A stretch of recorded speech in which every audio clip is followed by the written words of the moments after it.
Hi, good evening. Once again, this is Dr. Amihan, your humble servant in health in the northern part of Antique.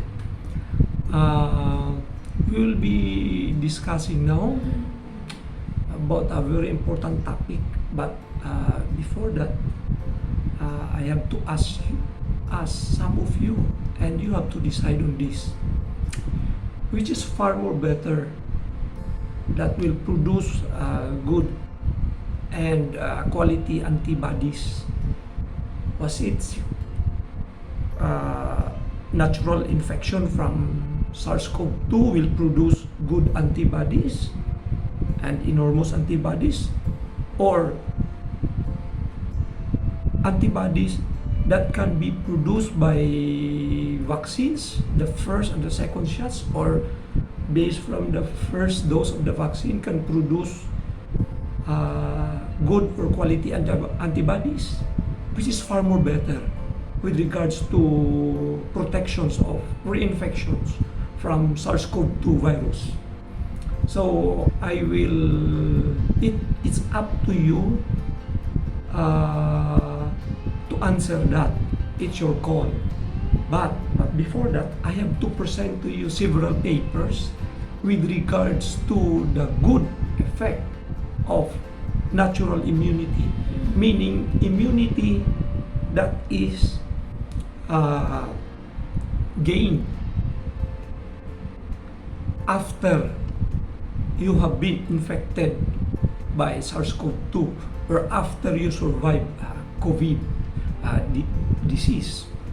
So I have to present you the several studies. Okay, so first is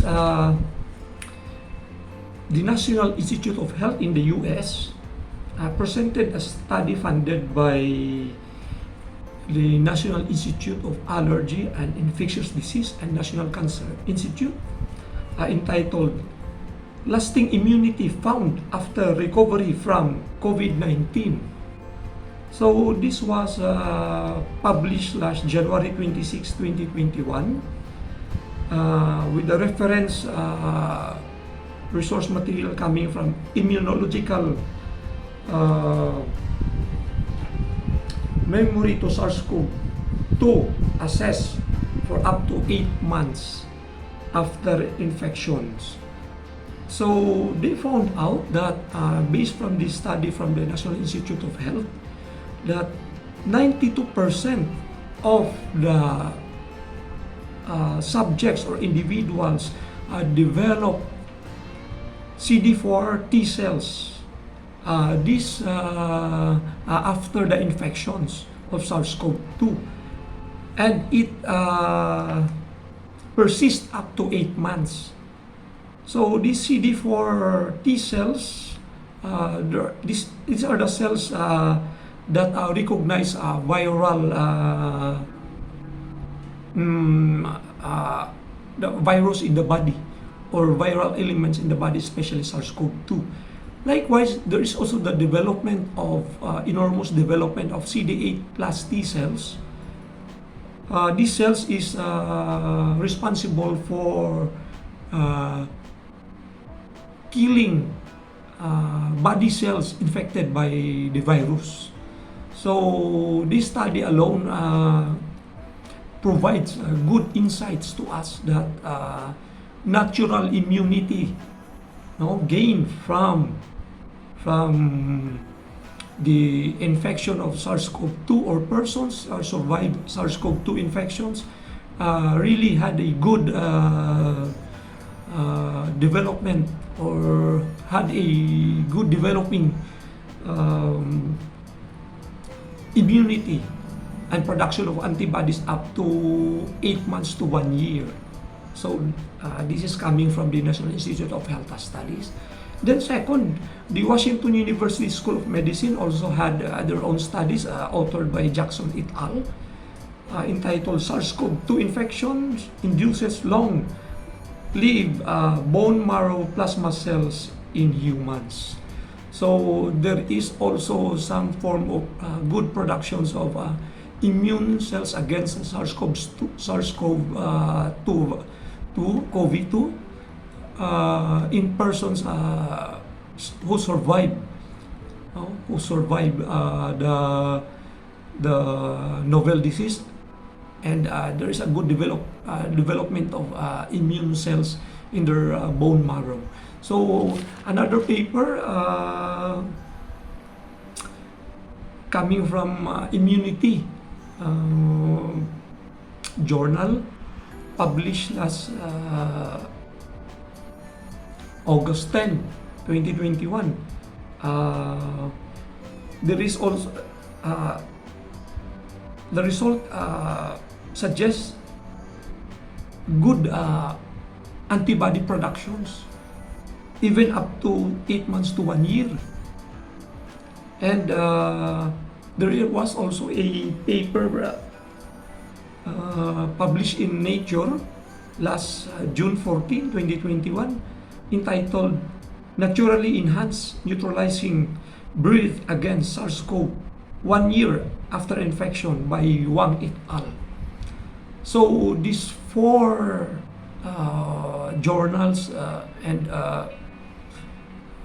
well-published journal showed to us that there is good long-lasting immunity and antibody production against SARS-CoV-2 to those people who survived COVID, even mild COVID, moderate, severe, or even critical. If you survive, then you have a good amounting of antibody productions, and you can develop naturally, and it will be lasting compared to the vaccine-induced antibody productions. Now, there is also a very controversial paper now published by the countries coming from Israel. Their scientists, Israel has been very advanced with regards to the vaccine rollout, distribution and supply, and vaccination program. It seems that they can develop herd immunity, but it failed because of the developing variants and the other variants of concerns. So, but this is a very controversial one. Okay? There is a new study now. They say that don't try this at home because this is very dangerous, because this is just an initial maybe result from them, and as what I've said, this is very controversial. So the title of this article is that having SARS-CoV-2 once confers much greater immunity than a vaccine, but vaccination remains vital. This is the title of the article. As what I've said, that natural infection or natural infection can produce good immune response from the SARS-CoV-2 virus.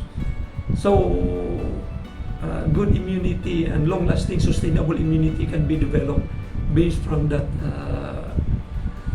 infection from SARS-CoV-2.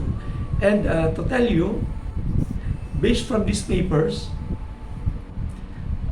they said that natural immunity coming from natural infections of the SARS-CoV-2 can produce or can give more shield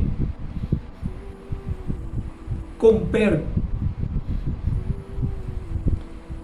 to the vaccines.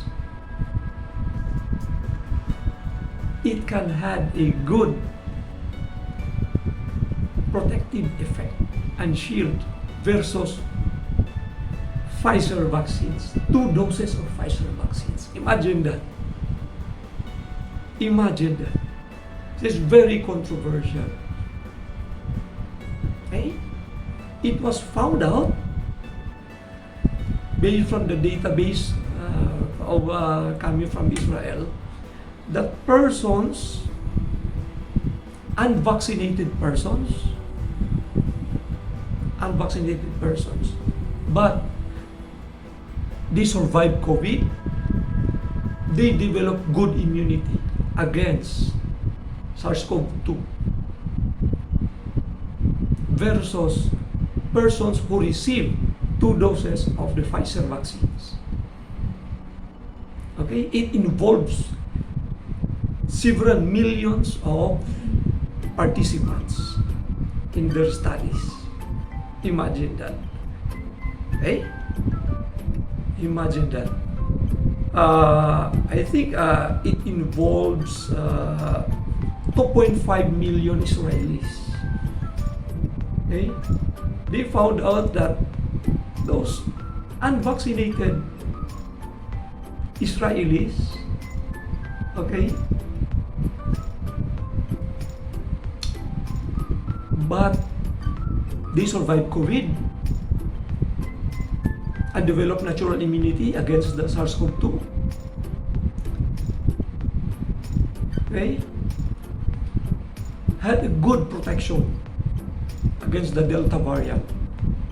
The vaccinated persons,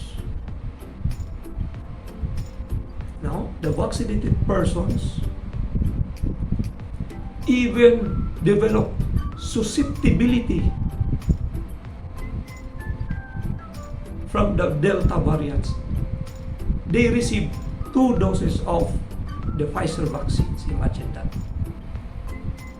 They found out that those vaccinated persons develop 6 to 13 times more susceptible to develop SARS-CoV-2 infections or SARS-CoV-2 infections versus the non-vaccinated but survivors of COVID. That is only one of the studies that they found. Another studies that they do and they perform, out of the 32,000 participants, there is a 13-fold increase of infections of the vaccinated group